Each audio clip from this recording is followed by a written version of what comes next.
I want to say hello. My name is Nicole Smith. I am the event and communications coordinator for Spark Niagara, and we are very happy to have you joining us today. We're thrilled to be able to provide these webinars in partnership with the South Niagara Chamber of Commerce, as well as the Niagara Falls Small Business Enterprise Center.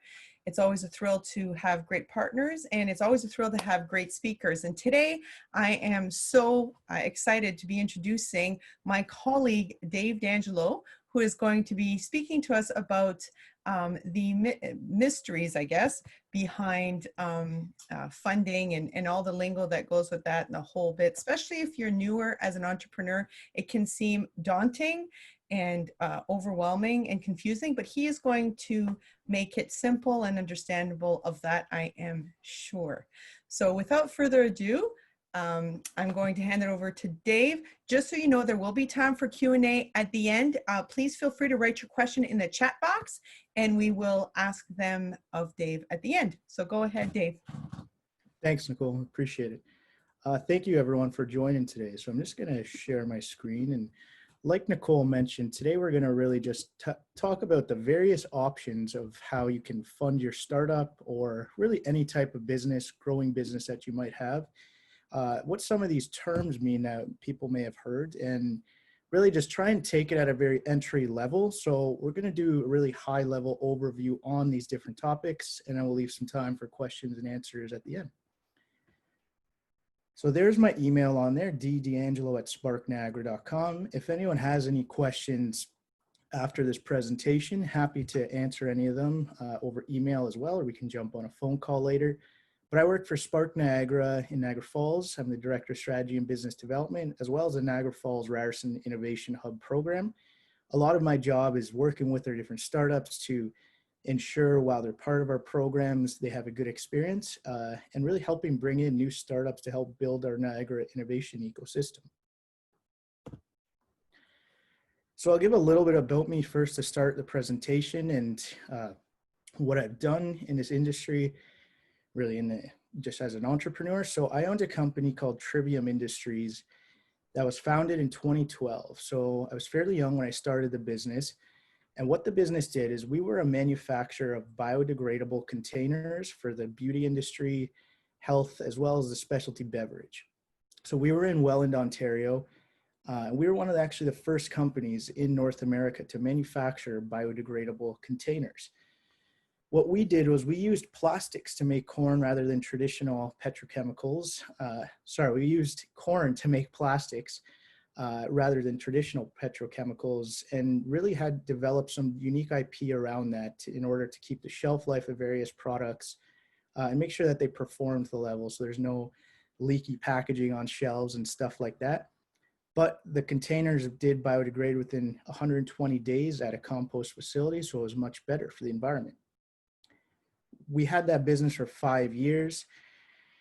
It was in Welland, and most of our customers were actually in the United States, as well as a few other countries. We did sell to companies in Canada as well, but most of our larger customers, companies like Dial Soap, Smucker's, Jam, and select territories in the US, they were all in the United States.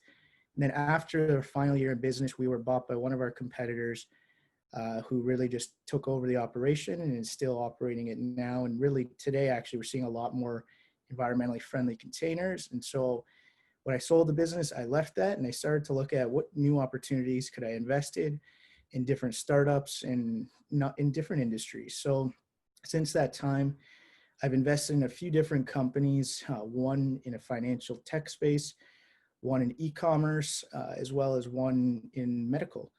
So a few different industries. I've learned different things along the way. And actually raised quite a bit of funding throughout my business at Trivium Industries and really working in some of these other businesses. A variety of different types of funding, from investor partners to grants, loans, and kind of everything in between. And we'll touch on all that throughout the presentation today. So the first question, why raise investor funding, and what is the purpose, or why would you want to go down this path? Well, the reality is without funding, the vast majority of startups probably will die or not be able to grow to the level that they have the potential to. The reason for this, the amount of money needed to take a startup or any early business to profitability can be well beyond the founder's reach of the amount of money they can put in, or it'll take simply just too long for the business to grow organically. Reinvesting your profits into the business will take a long time. It works for some businesses, but a lot of high growth potential startups, they need that money up front. Your company might have a high burn rate and not be able to survive without funds. So what is a burn rate? Simply, that's your monthly expenses that the company is burning when not bringing in revenue. So let's use an example. If I created a new software app and it's going to cost me $4,000 in fixed costs every month, it's generating zero revenue, that $4,000, that is our burn rate. So funding can help a company grow and strengthen their competitive advantage, especially when funds are used for strategic reasons. So some of these activities would be hiring key staff. You might want to bring on a sales rep that has a lot of industry experience in your industry. That's a great reason to use funding. Marketing, you might be running Google paid ads and Facebook paid ads and increasing your customer acquisition. Another great reason to use your funding. IP protection. Let's say you discovered a new drug and you patented in Canada, but you're not the United States because you don't have the funds to do it. Using funding for IP protection, another great reason. Product improvements, another one, and there's more. So let's say we have a mobile app and we have lots of customers on it, but the app is not functioning proper. Improving that product to make sure the user experience is good is another good reason to use funding. So in today's discussion, we're going to look at 3 different types of funding. So the first will be grants, the second business loans, and the third will be equity investment funding. So again, I said this once, but we're going to keep everything at a very basic entry level. We could actually probably do a presentation on each of these topics individually. And if there is a lot of interest, we could actually schedule those as a follow-up. So let's talk about loans first. So loans is an agreement with a bank or other financial institution that states you owe a debt for money that you've borrowed for your business, plus an agreed upon interest rate on top of the balance for an agreed upon time. So a few key things with loans: there's always a term, how long you will have the money for and how long you will repay it, and an interest rate. So this is all agreed upon up front, and it's all before you ever get the money or see any of the funds. Now grants. So grants are essentially free money. So they must be won in a competitive fashion by applying online against many other people who are all working to get the same grant. Usually they can only be used for very specific tasks for your business on what they can be spent on, and you must meet an eligibility criteria before applying for a grant. Another alternative to grants is business pitch competitions. There's a ton of different pitch competitions out there. And again, it's essentially free money, and they're a bit more lenient on what you can use the money for after, but it is very competitive. So who are some grant sources? So a few of them I've listed here.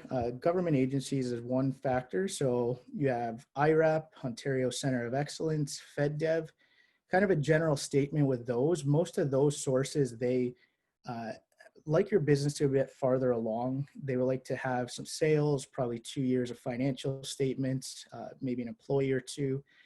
You need to be a little bit further established before you qualify for most of them. It's not the case for everything, but just as a general rule of thumb. The Niagara Falls Small Business Enterprise Center, they have 2 great grants that are for entrepreneurs, the Summer Company Grant, as well as the Starter Company Plus. If you're an entrepreneur, those are grant and education programs you can tap into. And our local employment centers also have some good hiring grants. So if you're looking to hire, I would reach out to some of our local employment centers. Niagara Community Foundation. This is a source that puts on most grants for mostly not-for-profits, but you can also find some there if you are a for-profit company. Check out their website. They list them all on there. And then just as another thing, just more of a hack, you can find grant tools out there like MentorWorks, GrantWatch, and other similar platforms that aggregate a variety of different grants all together and list them all on their website so you can see what is available and what you might qualify for. One tip is if you've never written a grant before, and I'm saying especially a larger grant, if it's something very small, just an application of your business information, do it yourself. But if you haven't written a big grant application before, I'd recommend you hire someone or reach out to someone that really has done it before to get some help, because it is complicated and there's a little bit of a structure and formula to it. Some local sources of loans, there's Venture Niagara. They're great and they've helped quite a few of our Spark Niagara entrepreneurs. The Business Development Bank of Canada, BDC, their offices in St. Catharines. Our banks and credit unions, it's another great source. Futurepreneur Canada, they actually focus in youth entrepreneurs, anyone that's under 40, and they have different loan terms that are a bit more favorable, so I would check them out. And finally, COVID-19 recovery loans. There's the Canada Emergency Business Account, as well as a few other programs to help your business if you are in a crunch because of COVID. So what is an equity investment? So an equity investment is a contractual agreement to give someone a specific amount of equity, which essentially means ownership of your company, in return for investment money to be spent on your business. So that's a key thing some people have misinterpreted in times, and that I've seen it. The money must be spent on your business. You can't use it to pay your personal rent or buy a brand new car for yourself that has nothing to do with the company. This is money to be spent on developing your business. Equity investments can also happen in the form of adding a key employee to your company. So let's take an example that myself, I am not a technical coder or know much about building apps or softwares. If I wanted to build a software business, I might want to add someone into the business, and they call it sweat equity, where they're really just using their efforts and time, but give them ownership of the company for their efforts. This will be making an equity investment with a key employee. So there's a few different forms of equity investments, and we're going to go through each of these now. So the three types today we'll look at are family and friends investment, angel investors, and venture capitalists. So these are different type of equity investors. So family and friends investment. This is generally the first round of funding that your company will receive from anyone who's part of your family or any friends in your network. Generally, these are much lower amounts of dollars, say $1,000 to $15,000 is really usually the most that family and friends invest each person. The terms are generally very simple. So it'll be a very basic agreement. There's not going to be lots of terms or provisions in there, such as later rounds we'll talk about. To be honest, a lot of times that when you do a family and friends round, they're going to invest in you because it's you and they love you. They're your family and friends. They're probably not investing to make a big return like an angel or a venture capitalist. So just be wary of that. Do not take advantage of your family and friends to fund your business. And my advice is treat it still as a professional investment round. Try and give them a standard investor package. Simply, that can be explaining what you're going to use the money for, where will the company be in 5 years, why you're doing this. And really make it a professional effort on your half to show them why it's a good investment. So now let's talk about angel investors. So angel investors are usually individuals who have sold businesses or have accumulated a large amount of wealth and want to be involved in the startup ecosystem, either as a hobbyist or on a professional level, to invest in companies and really operating it as a business. In addition to money, they usually provide industry contacts, share knowledge. They may have previous knowledge in that industry. They really try and add value to your business. So having a strategic angel as part of your business can be a great addition to your company to really have someone that's done it, be a sounding board for an entrepreneur and really learn from. Generally, angels are working to get a minimum of 2 to 3x return in 5 to 7 years. That's very general.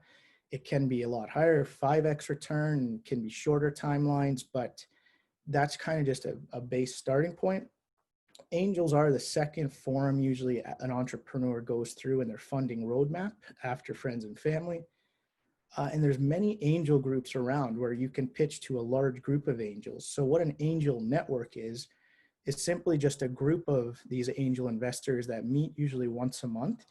Then they select companies. You have to apply on their websites, and then they'll select ones that they think are a good fit to pitch to their group of angels. These group of angels range from 50 to 300 to 500 entrepreneurs.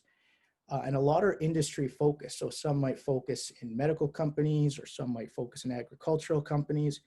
Our local one in Niagara is the Niagara Angel Network, and they're fantastic. If you are interested to raise angel funding, I would definitely look into applying at the Niagara Angel Network. Venture capitalists. Many people have heard this word, and now we're going to talk about really what it is and what's the difference with that and an angel investor. So venture capitalists are people whose job is investing in companies with both their money and outside money, which is essentially called a venture fund. Main difference is angels usually just invest with their own funds, where venture capitalists take in other funding to have a large portfolio of different investments, not including just their own funds. It's usually the third round of financing after angel investors. And it's usually larger amounts, usually $1 million plus. It's not always the case, but it's usually on the larger amounts. Some VCs, that's another nickname for them, VCs, will do really large rounds from 50 million to 200 million. So it's much bigger amounts, and they usually invest in much bigger ideas. So they're hoping to get a minimum of 5 to 50x return. They're investing large amounts of money, and they usually expect it over a longer term, so 7 to 10 years plus. So again, these are much bigger investments, and that's why they're really expecting that bigger return. So the different types of investment rounds in equity investments. So first is your seed stage. This is the initial stage when a company raises money after the friends and family round. Then comes the Series A. So the Series A is the next round after a seed round. That's usually when a venture capitalist round will be. What's the difference with a Series A, B, and C? It's very simple. Series A is just the first, and then chronologically after, if you raised funding, let's say today, in a year, we're going to raise another $10 million, and that'd be classified as Series B. And then in 3 years from now, we're going to raise $20 million. That'd be a Series C. So you just continue on. You could go as far as Series E, or your company could be bought and acquired by one of your competitors or someone else, or you could go to an initial public offering or IPO. So that's the first sale of a company's stock on the public stock exchange. The company must comply with stringent SEC requirements to be eligible to be traded, and that really gives the public access to invest in a company. And we see companies on the stock market all the time. And really one big thing, a lot of companies don't ever make it to IPO. They either get acquired before, or they just keep building the business themselves. If you do go to IPO, it's a pretty big deal. There's a lot required there, and there's a lot of money in legal fees. It's just a really big process. And to be honest, I don't know many companies that have reached the IPO phase, but yeah, if you do, kudos to you, because it's a great accomplishment. Different types of debt investment rounds. So you can get a term loan. This is borrowing a set amount of money up front to be paid back with interest on a specific repayment schedule. So these repayment schedules can range from very short term, 3 months, to 10 years. This is all things that you'll negotiate with the lender, but essentially the term loan is just stands for term of how long you'll have this loan. Business lines of credit. This is when a lender gives you access to a specific amount of money that you can draw from at any time as needed. This has to be paid back, but not on a specific repayment schedule, plus an interest rate that is agreed upon. The credit line resets after you pay it back. So it's very similar to a credit card, except this money you can take out and really use it for a variety of things. And you can take it out in cash. So it's a business line of credit is a very great tool for your business to have and utilize. Finally, another form is invoice-based financing. This is a bridge loan that is used to help fulfill a signed purchase order of goods and services. The loans are short-term, repayable with interest, and have a repayment schedule. The invoice will be validated by the lender. So I'll take my example. I used to use invoice-based loans all the time when I had my manufacturing business. So we would get an order, let's say for $50,000 worth of product that we had to make and ship out. The problem is that we would stack those. So we would get maybe 3 orders at once, and then that can really add up quick. That's $150,000 in product that we need to buy, manufacture, pay our staff, pay our overhead, and we're probably not going to get paid from that until it ships out in 2 months. So we're going about 3 months of floating that much capital. It becomes challenging. That's when an invoice-based finance comes into play. So the day you sign the order, a lender may validate that order, and then they can help you finance that plus an interest rate so you can keep growing your business and ensure your cash flow is strong.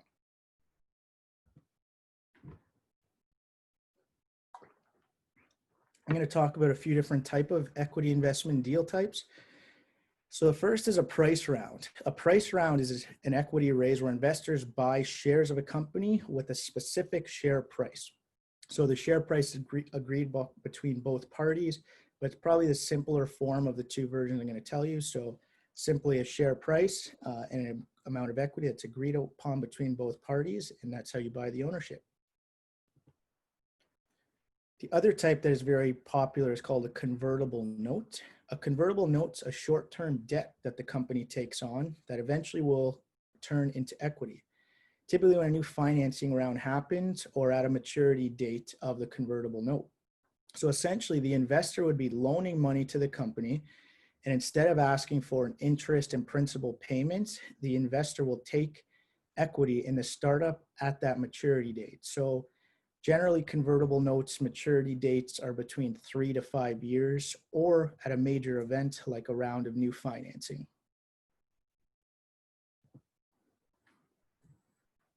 Some frequently used terms that many people have heard, and just given some definitions and trying to make it very easy to understand. Valuation of the business. This is the process of determining a company's worth. Valuations are determined on a variety of different factors, and there's many different ways of determining a valuation, but it's usually multiples of the company's assets, their revenues, comparisons to other similar companies, intellectual property they might have, and a lot of variety of other factors come in, but that's what a valuation is, basically what your company is worth and what someone's willing to pay for it. The capitalization table. A cap table is a record of the owners of the company and their percentage of the shares each person owns. Pretty straightforward. A term sheet. This is a document that details the terms and conditions of the financing between an investor and a startup. So you hear the word term sheet a lot in equity investments, but with loans and business line of credit, this is basically just your loan terms, very similar to a term sheet. Accredited investors. So this is an individual with a high net worth of at least $1 million outside their permanent residency, or someone who has earned at least $200,000 individually or $300,000 jointly with their spouse the last 2 years. So in order to be an investor, an angel investor, you need to be an accredited investor. This is just simply the SEC rules in Canada, the United States, and most other countries. So yeah, make sure your investors are accredited investors, but pretty well most people in angel investment networks are. And finally, just the term fundraising. A lot of people use that when they're raising capital, and it gets very clouded on what that could mean, because a lot of not-for-profits do fundraising as well. But simply, it's just the process and activities associated with raising any type of funding that we've discussed thus far. So what are some important documents? So there's a lot, but this is just a general list that we can start with. So whenever you're raising funding, some important documents that you're going to need to have on hand that either a lender or investor is going to want to see: your filing documents. It could be your incorporation papers, your partnership document, your business number. They might want to see your tax statement, that all your taxes are up to date. Financial statements. They're going to want to see that you have done your financial statements, especially if you are over a year old. It's best to get them accountant reviewed. Some people don't make it necessary, but I know there is a lot of funding agency that is necessary. So it's just a best practice to do it. They might do a credit check on you personally. Be ready for that and just prepare that that's a reality. Finally, they're going to ask for a lot of different documents, and a lot of entrepreneurs don't have these or don't, and it's okay if you don't have them all, but I really recommend you spend the time to do a lot of this stuff because it will come, people will ask for it who are going to invest in you. And it really just shows your discipline to look through the business through. So business plan, an executive summary, a pitch deck, pro forma financials. What are your financials going to look like in the next 2 to 5 years? And really a bit more on who's on your team. What are their roles? What are their strengths? So really they understand not just you as the business, but the whole team involved. And just one note for Spark members, we actually through our new partnership programs have an agreement with Avodocs, which you can get some legal templates for free for a year. So a lot of these basic legal agreements like a term sheet or a non-disclosure agreement, check out on our portal, you can get access to them. I'm going to quickly touch on crowdfunding. As I mentioned before, each of these are really big topics, so we can almost do a presentation on each of these. But crowdfunding is funding a project or venture by raising small amounts of money from a large amount of people via the internet.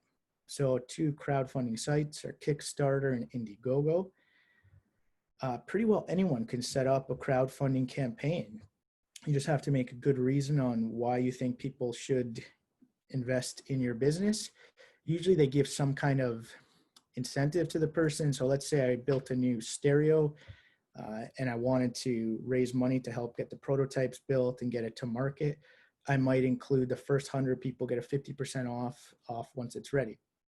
But the key thing is you need to have a strong marketing and public relations campaign to make it a success. Simply because it's a super competitive thing to do. Really, there's a low barrier to entry. Almost anyone can do this. So if you don't have a strong marketing PR campaign, good videos, and really helping draw traffic to your campaign, it probably won't be seen by many people. A lot of people actually spend a lot of money on paid traffic for their crowdfunding campaign with Facebook ads and Google ads. So that's something to be cognizant of. But crowdfunding can be a great way to generate pre-orders for your business or just really start to get some early money to help your business get off the ground. So now I'm just going to talk about a few more personal things about are you ready for an investment and some best practices.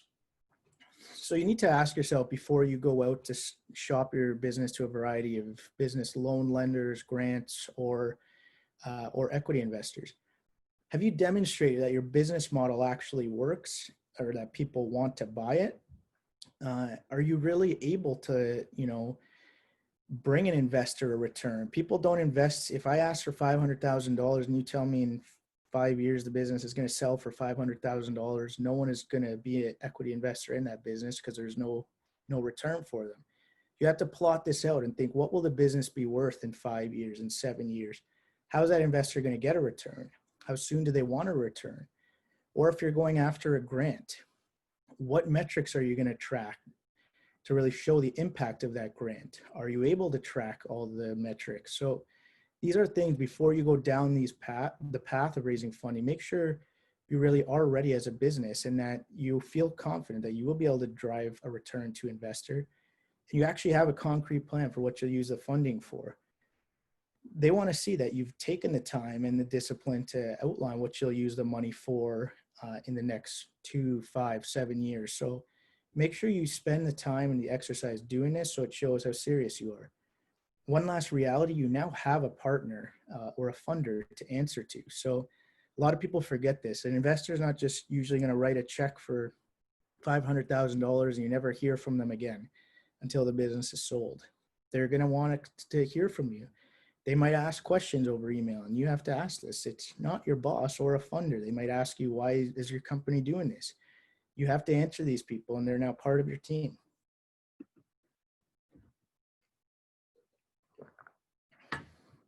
So what's the reality of the process? So I'm going to focus a bit on, actually it's kind of similar for both for lenders and equity investors. Both of these individuals look at many investment pitches and many deals. That's their job all day, to look at different opportunities. So be ready that they may not respond to your email or meeting request. Probably that's just on average 10 to 20% may respond. It may be higher or lower, but what I'm trying to drive at there, a lot of them won't respond simply because they look at so many deals and there's only so much time they have. So it can be a longer process than expected. If you think you're going to raise money today, you're just starting in 2 weeks, or we're going to get a check, it's probably not going to happen. The process takes a lot longer than most people think, just simply for the people to actually see the deal, like the angels or the lenders. And as well, especially if it's an angel or VC round, it can take 3 to 6 weeks just on closing. You'll also have closing costs. So be aware that you'll have to pay some legal fees when you close your round. And this isn't trying to scare to deter anyone. It's just giving the reality so you know what to expect. Expect to hear multiple no's. If everyone said yes to every investment, that'd be great, but there'd be a lot of banks that didn't make a return, or investors. So when I had my business, I actually, one note I didn't say was, it's not really one or the other for any of these means. It's usually an interchangeable means of a lot of them. When I had my business, I had a grant from OCE when I was doing research. I had a business line of credit. I had a loan multiple times. Like I said, invoice financing. And I also did have an angel investor partner. So you usually interchange a lot of these means. So one of the big takeaways from my presentation is, the better you make the documents that you're going to need on an ongoing basis, it'll help the process for you becoming stronger to deliver your pitch and make an investor feel more comfortable because they really understand what your business is doing and where it wants to go. And if you don't really know how to do these documents, ask for help. You can come to a Spark Niagara or the Niagara Falls Ryerson Hub, Small Business Enterprise Center. We can help you do a lot of this stuff, give you some templates, and really just talk you through it. So congratulations, you did receive the investment now. So what's next, and what are some things you should be doing? Communication is important, whether that's you decide on monthly, quarterly. I think monthly is better. To your investor, lenders, you don't necessarily have to do as much, but it's good practice if you do keep them informed quarterly, so at least they are in the loop about your business. Talk about the good things. We got 50 new customers this month. Our monthly recurring revenue is growing by this much. Talk about the bad things. We lost one of our key employees this month, or whatever the bad things in the business may be. And honestly, talk about how they can help. You'll be surprised, especially with angel investors. If you say, I'm looking to get an introduction to this organization, I've seen you're connected on LinkedIn, they'll probably do it. So be very honest and transparent, but communication is super important. I know last month we had a presentation from the CEO of Founder Suite. He actually has an online platform for angel investors, but they have a great template on there, which basically you can use as your investor update template. It probably takes half hour to complete. So very easy and quick and efficient. Keep all your receipts and accounting up to date. For loans or grants, and even in angel investors, you may at one point be audited by either the Canada Revenue Agency, or the investor might want to see this. It's just good discipline regardless to really keep your accounting up to date. So highly recommend doing that. And last point, do not go crazy with spending now that you have money. A lot of people just go and hire 50 people when they get their investor check, or really start to get a much bigger office than they need. Don't do this, because you'll see cash flow is extremely important, and that's how you can run low. Some more general tips. I really talked about having that investor package document ready. It shows you value the investor's time. And if you, let's take an example, I have a great meeting with an investor and they ask for a business plan, executive summary, and all these documents. If I don't have them built, it's going to take me some time, maybe 2 weeks, 3 weeks to build it. By that time, they might be over the deal. They've seen other ones. They don't want to go forward. But if you have that ready, it just makes that likelihood better, shows you're prepared. Be honest with the investor.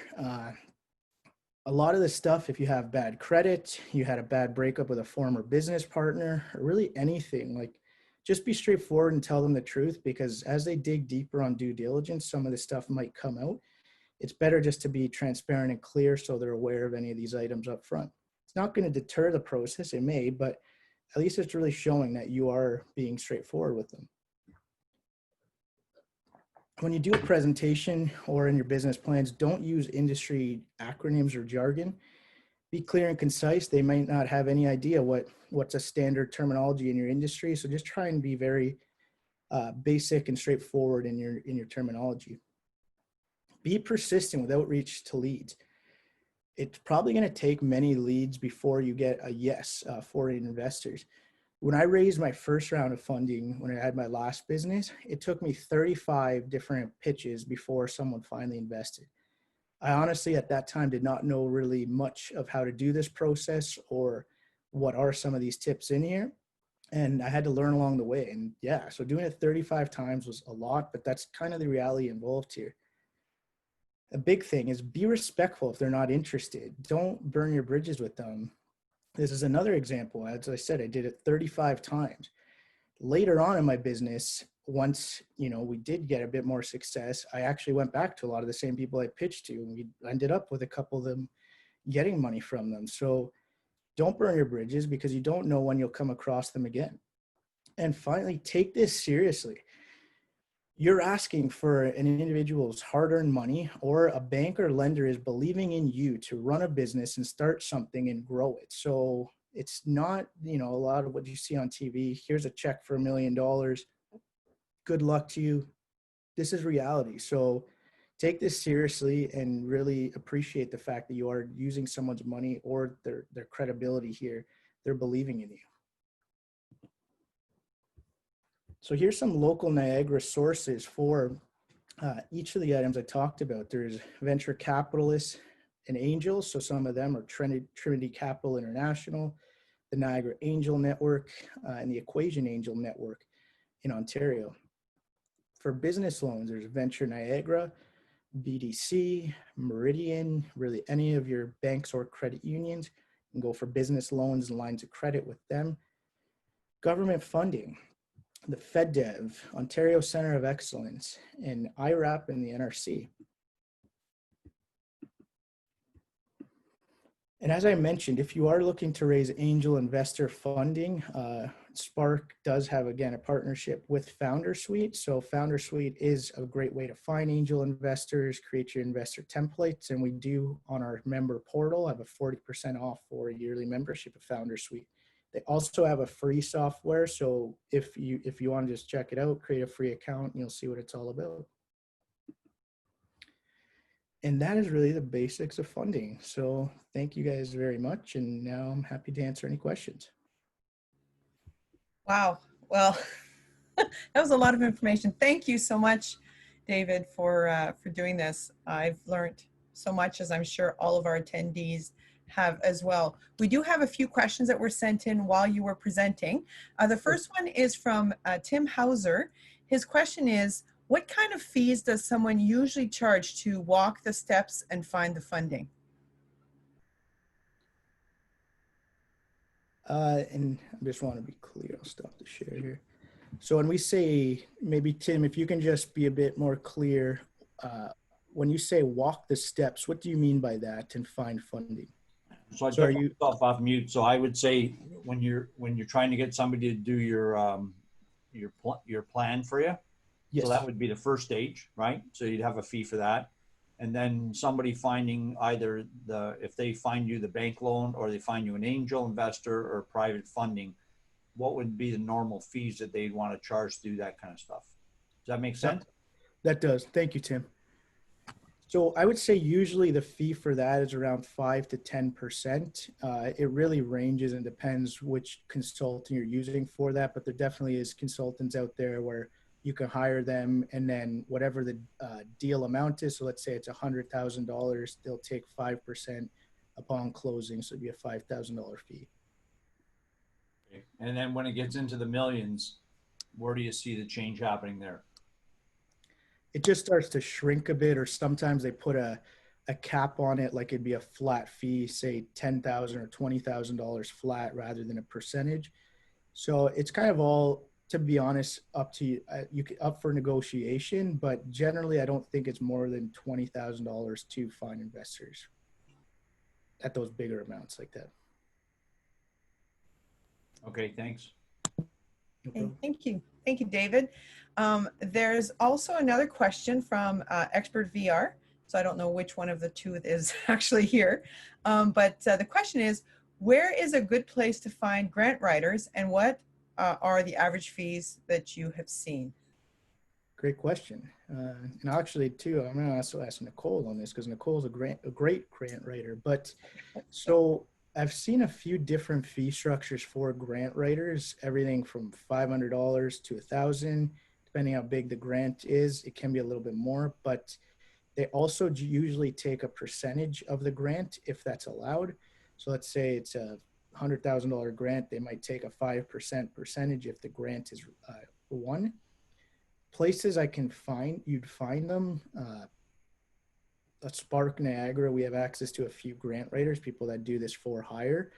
So really just in the network, but then there's also Fiverr, which is a great website. You can find grant writers on there.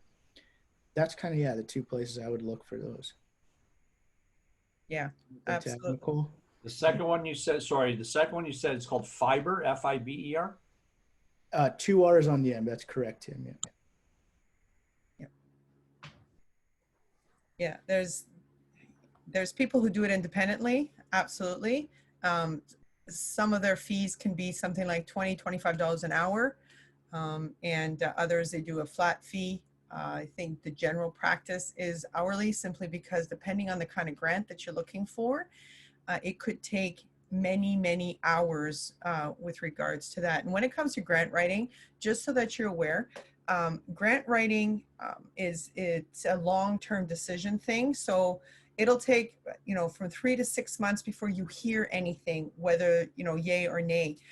Oftentimes, simply because it goes through a process. It's reviewed, it's evaluated by a group of people, and the whole shebang. So it's not something that you can apply for and hope you get an answer in 2 weeks. Just keep that in mind. It's a 3 to 6 month long process, and then tack on more time to get the funding because that's just the way it is.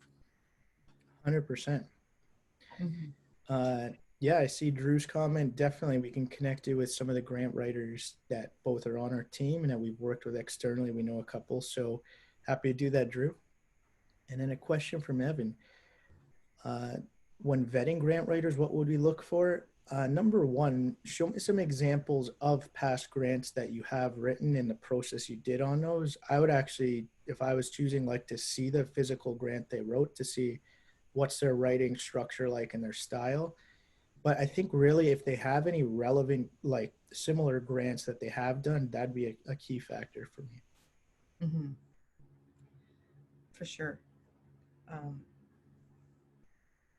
I just, again, if you're looking at somebody who's doing grant writing, if you're looking at a government grant, you want to hire somebody who's actually done government grants before, because they are very different than writing for a grant from a private organization or a private person.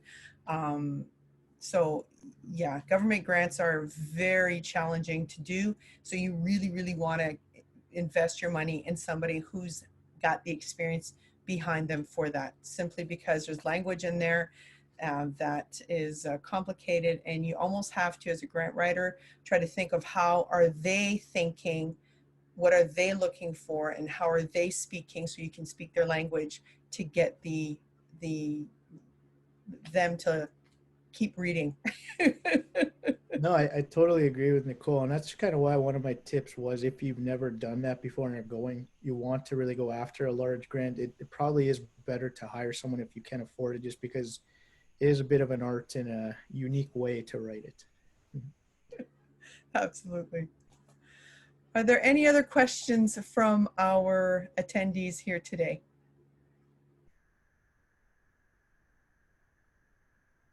Well, there doesn't seem to be any other questions. So I have one question. If we want to reach out to you, just reach out to you, Nicole, at the office there. Me personal? Yes. What's the phone number there? Well, actually, here I'll put my. I thought this was your presentation. I'll put my email address. I don't know if you guys are in the same spot or not. So there we go. That's my email in the chat box there, Nicole at sparkniagara.com. thank you guys for attending. I appreciate it.